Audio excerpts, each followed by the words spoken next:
How has your perspective changed now that the weather company is owned by IBM? It's awesome because when you take a look at what we do and you take a look at why IBM bought us, you realize what the ambition is. There's a big B2B side of our business, and because weather affects every single industry, it's a nice layering onto all of the ERP and other types of services, cloud and analytics services, that IBM is looking to extend out. It's a very pragmatic way for them to extend that out from an industry standpoint. On the other side of it, you have the B2C side, which is our apps and our websites. And on any given month, we hit 155 million people. You know, that's equivalent to almost half the US population. And because of that, we have the ability to provide people better ultimate decision-making capabilities. So an example is I wake up in the morning, I'm actually trying to figure out what to wear. I'm not necessarily interested in what exactly the weather is intellectually. It's more I'm trying to figure out pragmatically how do I need to sort of answer that particular question. Yeah. And then it's, well, if it's going to be sunny now, what do my kids need? And will they have football practice? So it becomes a causal relationship between a succession of questions that you have to answer. So what's amazing about that is as IBM has moved into the analytics space, where they're really looking at creating insights for industries to be able to provide that to their end customers, to be able to use that in how those industries are building out both their systems as well as their strategies.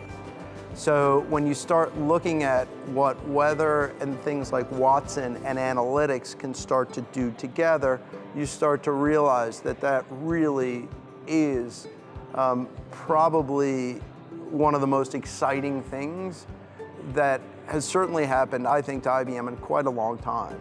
But more importantly, I think industry-wide, it really is a perfect combination of differentiation at scale. What I kind of look at is I'm sort of looking at our brand and saying, what's the purpose of our brand?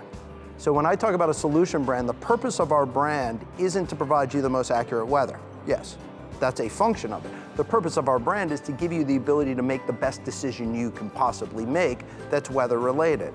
So I think when you start to look out there, you start to see the brands have started to move away from that aspirational and have started to move into what I'm sort of referring to as purpose built. So there's a reason they exist in your life. Nike is no longer about just do it. Nike is about doing it. Nike stands for running. I think that what you'll find more and more, and we see this more attitudinally with millennials and anyone that we've seen coming up, is this whole notion of what's the purpose of your brand in my life? I think you look at a lot of the apparel brands that are starting to add technology into their actual product. So instead of thinking about style, they're thinking about function. Well, when did that ever happen, like in retail fashion? I think the challenge for marketers are being able to tell those stories in various formats and in very fragmented ways. And that's a constant challenge. What do you think the future of weather becomes with the Internet of Things, with big data, things that you're seeing with this change that you'd like to talk about? For me, the reason why I came to the weather company was because of weather. Like from a single day-to-day standpoint, there's no variable that probably impacts your day more than weather in almost every decision you're going to make. And weather impacts you both rationally and also emotionally. So part of the thing that we've been looking at is we have Weather Underground, which is a network of personal weather stations, which are weather stations that people put up that have a certain quality to them that can provide into our forecasting super hyper local forecasting. So I think on the Internet of Things, I think there's a big move to make forecasting more and more hyper local. So if it's raining on the south side of Chicago, the north side knows it's sunny, okay? And that's that's where you start getting into sort of microclimates. What we look at is how do we take weather and provide it as an additive component as part of an overarching solution to the answer to the question you are looking to ask. So I think for us, it's about how does weather move from just being a destination and something you actively have to go and get, to being implicitly baked into your life. And if you want to go deeper, you could say, okay, well, how sunny is it going to be? You could put in things like, I'm going to go to the beach. And that means, you know what, bring your sunscreen because the UV is going to be X amount.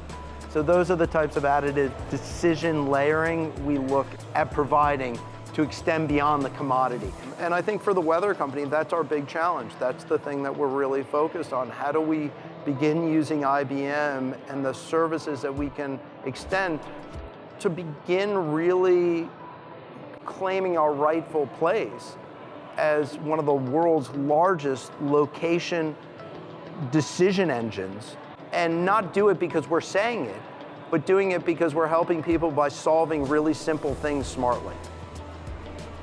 There's many brand leaders and even people on the agency side who aspire to become the head of marketing at a company. Do you have any advice for them? I think the thing that I would say is, if you view your job as a job, you will only succeed so far. If you view marketing as a craft, it's what propels you forward. And the difference between the two to me is, a craft is something you're constantly open to the fact you don't know everything. And it's okay to say, I don't know that, you need to recommend for me what works best there. And I think people who look at a job, they're afraid of admitting what they potentially don't know. And I think that's a challenge. But if you look at it as a craft, it really becomes a learning platform. I think the other thing is making sure you're staying very focused. When you look at innovation, don't chase the shiny thing. Like, make it fold into what your overarching strategy is. And I think, again, that's part of the craft, because as a craft, you're looking to build things that exist beyond your existence. And if you have that aspiration, and you have that desire, and you have that approach, it can be extremely, extremely beneficial.